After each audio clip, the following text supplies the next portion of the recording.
Review manga One Piece Chapter 1092, dengan judul Insiden Amukan Tirani Kuma di Tanah Suci. Pada halaman pertama kita langsung diperlihatkan Kuma yang sedang mengamuk layaknya banteng liar. Hal itu pun membuat heran para bangsawan dunia disebabkan mereka menganggap Kuma hanyalah budak yang bisa diperintah apa saja. Namun kali ini Kuma benar-benar memberontak serta menunjukkan kepada kaum naga langit bahwa dirinya bukanlah budak seperti yang mereka anggap. Rantai Kuma yang menjerat di seluruh tubuhnya pun mampu dilepaskan secara paksa. Setelah itu kehadiran sosok tidak terduga pun datang. Dia adalah Laksamana Akainu. Sang admiral tersebut melihat keadaan yang tidak pernah terduga di tanah bangsawan tersebut.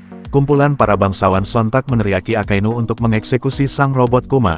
Pada akhirnya sang admiral itu pun sontak heran dan bertanya kepada Kuma, dengan nada yang marah, "Kemana arah tujuanmu sebenarnya? Seharusnya pikiranmu sudah tidak ada lagi. Sepertinya masih ada darah mengalir dalam dirimu." Setelah itu pertempuran pun terjadi yang menyebabkan kehancuran besar di Merigius.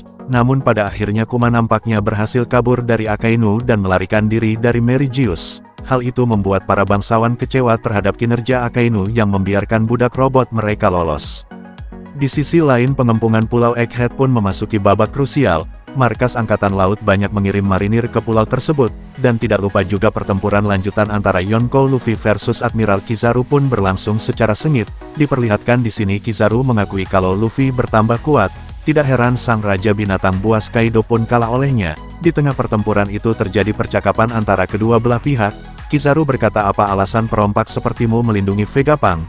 Luffy pun membalas, "Itu yang ingin kutanyakan, kenapa kalian ingin membunuh Pak Tua Apel?" Sontak Kizaru menjawab, "Aku tidak membunuhnya, aku sudah lama mengenalnya. Aku datang ke sini karena Gorosei Saturnus memintaku untuk mengepung pulau ini." Dan setelah bercakap di tengah pertempuran dengan sigap, Kizaru langsung mengambil ancang-ancang terbang ke langit dan menendang Luffy dengan kecepatan tinggi hingga terlempar jauh.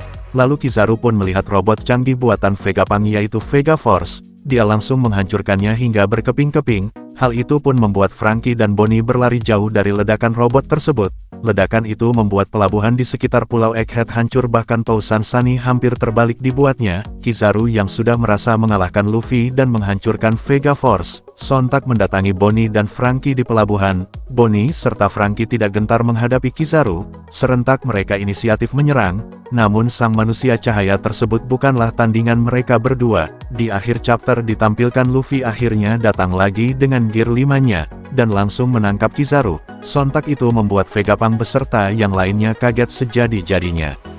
Dan itulah review dari chapter 1092. Pada chapter ini kita belum diperlihatkan pertarungan lanjutan antara Zoro versus Luffy dari CP0. Menarik untuk ditunggu seperti apa perjuangan Luffy dan kawan-kawan menghadapi kepungan Angkatan Laut.